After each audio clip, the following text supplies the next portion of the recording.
All right, guys, sorry it's taking me a little while to get this video done, but I'll tell you what, I've been getting so many messages about doing this exact video. It's crazy. And basically what this is, it's the Motorguide Xi quick release bracket install. I'm going to show you how to put it on the handle here, the front bow of the Shoalie, the Crescent Shoalie, without using any special brackets or anything. It's super simple. Hey, I'm sponsored by Motorguide, so of course, you know, I was going to make sure there was a way to install the quick release bracket without any, you know, extra brackets and components and things like that. So I'm pretty sure it's structurally sound. You guys be the judge, but I think it's pretty easy. So let's start getting into it right now. First of all, I've got my Shoalie here. This is still a pre-production model, pretty beat up, the one I've been using.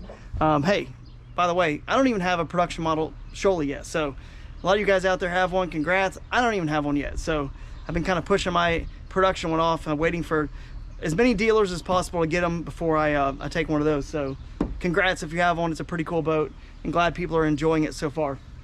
But getting into it here, here's your cam track system handle, right? What you want to do is take this completely off right now.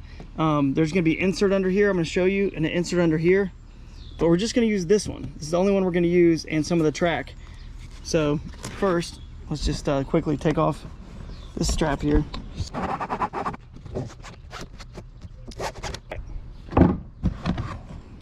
Now we're going to unscrew this front. You'll notice this one on the front and the one in the back are screwed in with studs into an insert. That's to give you strength for your handle. You could use T-bolts for your handle if you want, but if you're really dragging up some steep hills or whatever at a hard angle, it's going to pull out either direction. You know, the T-bolts aren't going to work as well, so we wanted to go into studs. This one has one as well. Now this is your quick release bracket. Pretty simple, pretty easy. As you can see, these 4 holes do not line up anywhere on anything, and that's okay. They're not supposed to yet. As you move it forward though, you can see I want to get this insert right here lined up with about here. Again, make sure you don't drill your new holes. What we're gonna do is drill new holes in this thing about right here. Here we're gonna put a few of them in here, and you want to make sure you line it up with these holes here, because as you can see, your securing pin right here is going to go in there. So, and there, it's going to go in, so it's going to go through the entire thing. So that's why that has to stay open right there. Don't make the mistake of drilling too close. I've done that, trust me. So what I'm gonna do now is drill a hole right here in the middle, and then when I get that done, I'm gonna line it up with that insert. And then I've cut some pieces of PVC pipe down. Some this is basically like 1/2 inch PVC pipe. They're gonna go right here, and they're gonna create a little extra stability in my tower, if you will, right there. You don't have to have that piece, but it's gonna help. So all right, let's drill. What I'm gonna use here, guys, is just a 1/2 inch drill bit here. That's actually gonna be a little bit better for creating that recess, if you will, that I'm gonna need. Because you have to countersink. You've got to countersink just like they have their, you know, the slots for their bolts countersunk right here. You're gonna have to do the same thing, because the top of this has to remain completely flat, okay, for your motor to get there. So let's I'm just gonna use this right here. I'll do it this way so you guys can see. That's about right. Be careful. It's easy to go too far, but I'm gonna finish out with a regular drill bit here. So let me swap.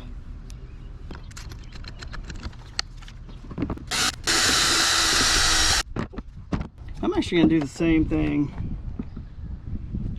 right here on the back side.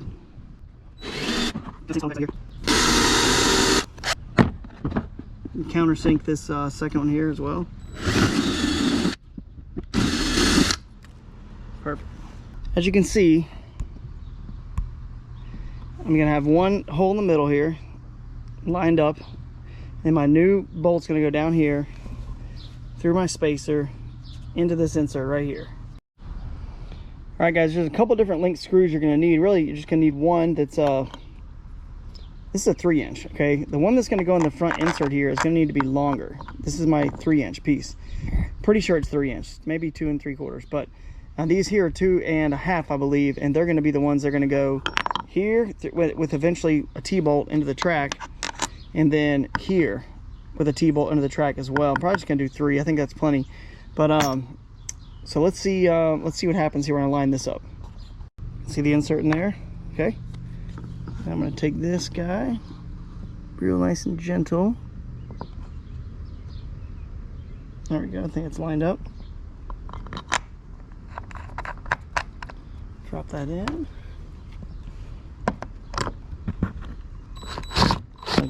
Start catching those threads. There we go. It's just tightening up. All right. Don't want to tighten up too much. So that's one. Okay, I'm gonna do just one in the middle here. Got it. And we gotta countersink it. And we're gonna countersink this, Theo.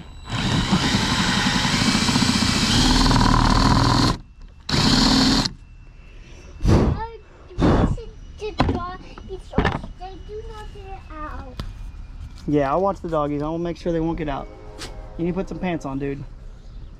You guys have probably seen what I'm doing so far, and you're probably understanding. So this one here is going to go into this insert, and I need to probably push and straighten up that PVC pipe a little bit to get it more centered, but that's something I can adjust. Actually, I'll do that here now in a second. I'm going to get that a little bit more centered so it's touching. So I noticed I was a little bit off. My PVC pipe was kind of cocked to one edge, so I'm going to get it re-centered again. Try to re-tighten it down just enough. Not super tight, but there we go. There's, you know, most of the PVC pipe on each side is touching that gear track, giving that nice support, creating a little mini tower there, a little extra support. You don't have to have that, but I feel like it's going to give it a lot more security to have that there. So that's why I've got it. And eventually it's going to be touching, it's going to smash down and touch the very top of each of those where those rod stager grooves are. Yeah, buddy. And you will have to take off this just for the time being, this back vertical tie down. I know it is starting to rain, buddy. Hopefully we can beat this rain. And that's going to be get your T-bolt pieces to go in. So you can see there's a little bit of raised piece there. They go with that sticking up, I believe. Yeah. So what you can do is actually rotate this around just to give you some room, because you want to get to that. That could be what, yeah, that's what's making that PVC pipe move on me. So I can kind of get it back. But anyway, all right, that's what's going to get my T-bolts in there. And what you want to do is kind of actually screw this in a little bit to get it. And I'm about to finish, and of course there's a massive storm rolling in on us. I mean, supposedly I just got an alert that said 80-mile-an-hour winds, so I'm not sure I'm gonna have this Shoalie when I get back out here, but it's looking pretty nasty over there. Anyway, I've lined up that T-bolt down inside there. I've got it lined up, positioned perfectly where my bolt can actually connect with it, and I've connected it with it. So let's see if I can get it to secure. Okay, looks like it is securing and pulling up. Yeah, it's in there. You can see it securing to that T-bolt. So I still need to knock this one over a bit, this PVC pipe, which I can shove it, and there we go, I shoved it back to the middle. So now I could have put a PVC pipe in the middle one, but I'm not going to. I'm going to put one on the back one and leave that middle one blank. But it's all securing tightly against the top of the kayak here. It's all cinching down like perfectly snug on these components here. So could you utilize their 4-bolt pattern and put some additional ones with some more of the PVC pipes here in the front? You could right here as well, because that's actually going right to the top of this plastic. You could get inside your hatch and easily cut out a spot to reach inside there. I'm not going to. I think it's fine because it's compressed down so hard on this flat right here and here, so I'm not going to worry about it. What I am going to worry about is this storm coming right here, but hopefully, yeah, there's no way I'm going to finish this video. You guys will see me after the storm probably to finish up this video, but you can see where it's going. One more PVC pipe with a T-bolt here on this side, cinched down, and I should be good to go. All right, the storm has passed, and of course I picked the wrong 20 minutes to try to make this video, but we're gonna finish up. But while the storm was going on, I actually thought about something. I went and grabbed one of those little rubber washers from Yak Attack, the ones that come on pretty much all their components. I didn't like the way this PVC was kind of wiggling. I wanted some compression there with some rubber to kind of hold it onto that track, so it's not something that's so hard on something hard. So I've actually done that. Now remember, I've got this middle one right here on a T-bolt, so I just loosened it a little bit and I can still slide that. What's cool is this can be completely removed pretty easy with just 3 screws when I want to remove it. I'm going to reline this one back up and screw it back in, okay? There we go. There we go. All right, I got it to go in there with the rubber washer. It kind of smashes it down a little funky, but that's to be expected, I guess. But I still like having that on there, honestly. I feel like it's just grippier to it. So I'm gonna leave it, I think. I don't know where I got these. These T-bolts are actually interesting because they're not welded together. They're separated with threaded inserts. So I'm sure Yakutech has them probably, but the T part, if you will, the nut, has threaded inserts, so I can do this. All right, so let's just kind of slide this guy over a little bit so it'll... All right, now I'm gonna unscrew it and just tap it a little bit closer. It's not bad. Looks like you line it up down there, you can kind of see. It's pretty good to me. Now let's screw it in. This is gonna be a little bit tight of a smash, but I think I can do it. There we go. This last part would be the trickiest part, really just lining all this up. You know, it looks like I can tell right now it's a little bit off. It's a little off, but if I can put this GoPro down, I bet you I can have a much better chance. So let me do that and line it up real quick. All right, I've got it, and it just connected with it with the threads. It took me, I don't know, 15 seconds. So now it's picking it up, it's sinking it down. You can see it.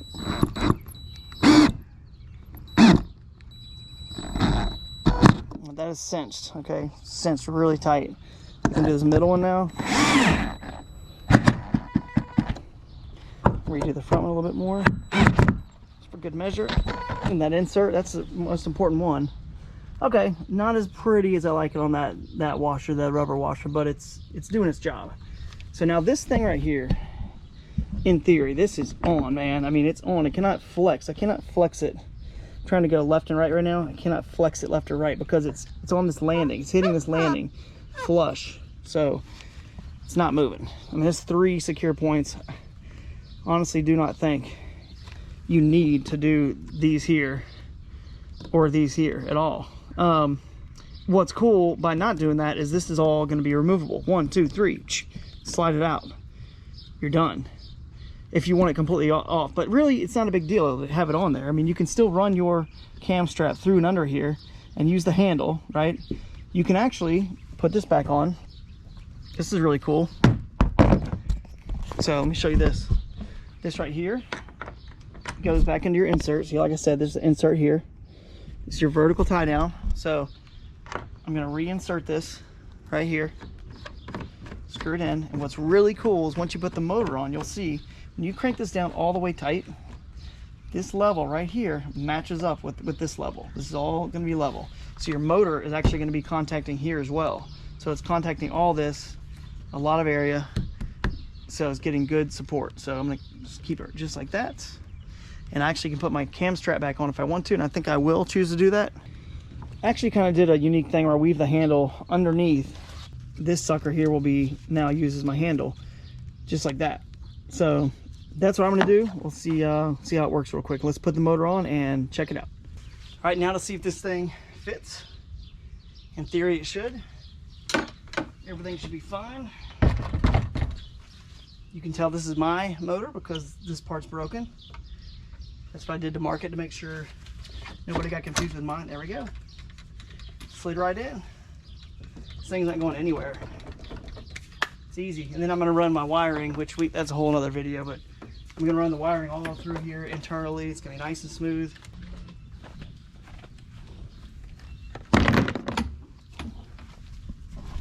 And then I think what I'm gonna do is I'm gonna cinch this up on this side.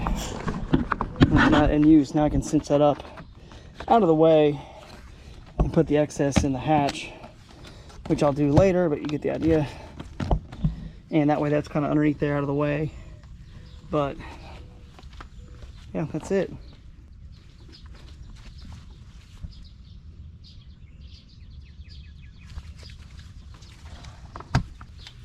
Want to pop it off.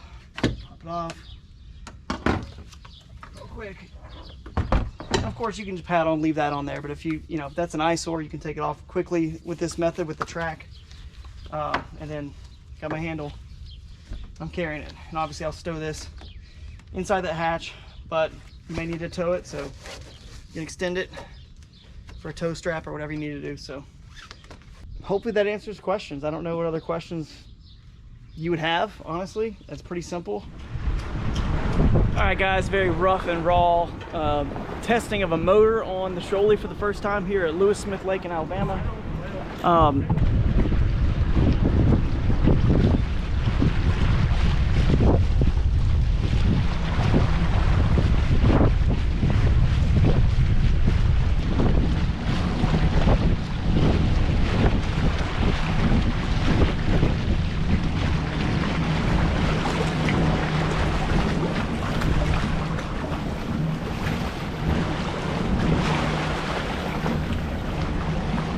That's it. This is a wrap.